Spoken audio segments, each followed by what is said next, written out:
Mumbai police कह रही है कि समन भेजा जाएगा रिपब्लिक टीवी के डायरेक्टर प्रमोटर्स उनको, वो इस फर्जीवाड़े में शामिल हैं। आशुतोष, आप तो खुद संपादक रहे, आपने खुद बताया कि कैसे कुछ चैनलों पर यह आरोप लगते थे।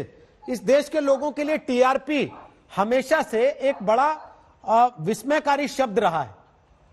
आजकल तो लोग ये भी आरोप लगाते हैं कि भाई ये भी चैनल कह रहा नंबर 1, वो भी चैनल कह रहा नंबर 1, फिर कोई और आ जाता है वो कहता है मैं इतने बजे नंबर 1। एक बार जरा लोगों को बताइए तो कि रेटिंग काउंट कैसे होती है, कैसे तय किया जाता है कौन नंबर 1, नंबर 2, नंबर 3 है? देखिए, सबसे पहले जब टाइम हुआ करता था तो दरअसल इसका कोई एक बड़ा फिक्स सा फॉर्मूला होता है। कुछ टीवी चैनल्स में खास तरीके का यंत्र लगा देते हैं और उस यंत्र के आधार पे वो रजिस्टर करते हैं कि भाई कितने देर तक या कितने कम समय तक ये टीवी खुला रहा और कौन सा प्रोग्राम वहां पे चलता रहा। तो मान लीजिए अगर मेरे घर में कोई यंत्र लगा हुआ है और वहां पर अगर आज तक अगर ज्यादा समय तक चला और रिपब्लिक टीवी कम समय तक चला, तो उस यंत्र में, उस इक्विपमेंट में वो रजिस्टर होता जाता है कि आज तक हमारे घर में 2 घंटे चला, रिपब्लिक टीवी 3 घंटे चला या एनडीटीवी हमारे घर 4 घंटे चला, ये कुछ इस तरीके लगातार उसकी रीडिंग होती रहती है। तो इस तरीके के पूरे देश में तकरीबन 30-40 हजार डब्बे बॉक्सेस होते हैं। ये बॉक्सेस हाउस होल्ड्स में लगाए जाते हैं, घरों में लगाए जाते हैं जहां टीवी पे होते हैं। अब अगर मान लीजिए आपको इस बात की जानकारी मिल जाए कि ये 40 घर आपको पता चल जाए और इन 40 घरों के अंदर अगर आप 24 घंटे एक ही चैनल अगर आप चला दें, तो जाहिर सी बात है उस 40 घंटे में जो टाइम का जो स्पेंड होगा, जो वक्त उसमें लगेगा, उसके आधार पे आपकी टीआरपी रेटिंग अचानक बहुत ज्यादा बढ़ जाती है। तो ये एक ऐसा खेल था कि जिसमें जो कंपनी जिसकी ये जिम्मेदारी है कि वो किन किन घरों के अंदर ये डिब्बे लगे हुए या बॉक्सेस या इक्विपमेंट लगे हुए हैं, अगर वो जानकारी मिल जाए तो फिर वहां पे रेटिंग को मैनिपुलेट करना बहुत आसान काम हो जाता है। और इस पूरे खेल में जितना मैंने परमवीर सिंह की प्रेस कॉन्फ्रेंस को सुना है, दरअसल हुआ यही है। उनके हिसाब से कि बार को इस बात का संदेह हुआ कि उनकी रेटिंग के साथ कुछ मैनिपुलेशन हो रहा, क्योंकि जो डेटा था उस डेटा में कुछ गड़बड़ी दिखाई पड़ी है, वह अचानक कुछ एक्स्ट्राऑर्डिनरी चीजें नजर आई। तो उन्होंने उसके बाद पुलिस को कंप्लेंट किया। पुलिस ने इस पूरे मामले में जो हंसा नाम की जो कंपनी है जो दरअसल बॉक्सेस लगाने का काम करती है, उन्होंने उन लोग की पूछताछ की होगी। तो पूछताछ करने के बाद इस बात का पूरा खुलासा हुआ और लोगों ने कबूला।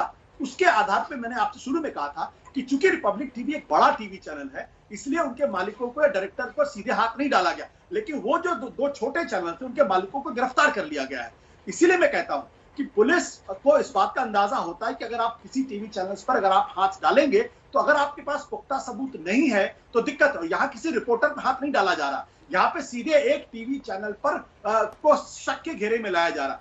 इसका मतलब यह कि तभी उन्होंने प्रेस कॉन्फ्रेंस की होगी जब उनके पास इस बात के सबूत होंगे कि कल अगर कोई उनसे पूछे या सवाल खड़ा हो तो वो कम से कम लोगों के सामने वो सबूत पेश कर सके।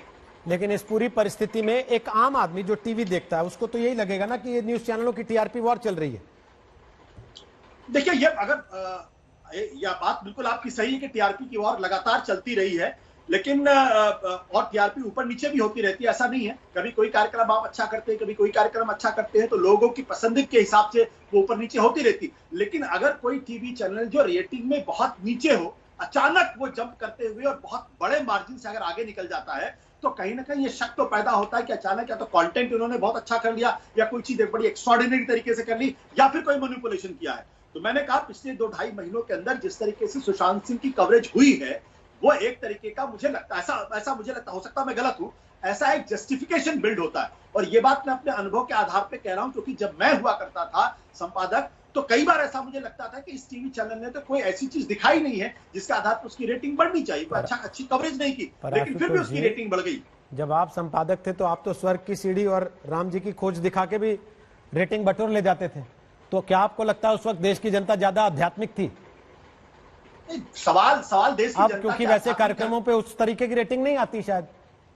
हर वक्त देखिए, हमारी पीढ़ी ने जो अपराध किया है या हमारी पीढ़ी ने जो गलतियां की हैं, हम ये नहीं समझते कि आने वाली पीढ़ियां भी वही गलतियां करें, उसी तरीके का अपराध करें। आप इसको अपराध मानते हैं? हमारी पीढ़ी, बिल्कुल मैं मानता हूं, मैं उनमें से मैं हिपोक्रेट आदमी नहीं हूं। मैंने कहा कि हमारी पीढ़ी के लोगों ने गलतियां की, हमारी पीढ़ी के लोगों ने सांप, छछूंदर, बिच्छू सब दिखाए, और आजकल जो बड़े बड़े पदों पर बैठे हुए हैं उसके जो एनबीए के, उन लोगों ने इन सब कामों ने किया है। तो उसमें हम सब शामिल हैं। मैं अपने आप को अलग करके कभी नहीं दिखता, ना मैं कहता हूं कि मैं बहुत बड़ा साधु या बड़ा संत हूं, लेकिन इसका यह मतलब नहीं है कि आज की पीढ़ी भी वही गलतियां करे, उसी तरीके की गलतियां करे और अपनी रेटिंग बढ़ाने के लिए वो आपराधिक कृत्य करें। अगर वो करते हैं तो कानून अपना काम करेगी। और मुझे लगता है कि ये फर्जीवाड़ा सिर्फ एक कारण से होता है, क्योंकि TRP is directly linked with revenue, और रेवेन्यू चूंकि जिसकी टीआरपी जितनी ज्यादा होती है उसको उतना ही रेवेन्यू मिलता है, उसी प्रोपोर्शन उसी अनुपात में मिलता है। इसलिए ये पूरा का पूरा खेल चलता है। इसलिए मैं पिछले 10 साल से कहता हूं, अगर आपने मेरी बात को कभी सुना होगा, मैं 10 साल से कह रहा हूं कि टीआरपी रेटिंग सिस्टम को बंद कर देना चाहिए। नमस्कार, मैं हूं अंजना ओम कश्यप। हमें उम्मीद है ये वीडियो आपको पसंद आया होगा। लेटेस्ट खबरों के लिए यूं ही देखते रहिए आज तक, और इस वीडियो के पसंद आने पर लाइक, शेयर एंड सब्सक्राइब करना ना भूलें।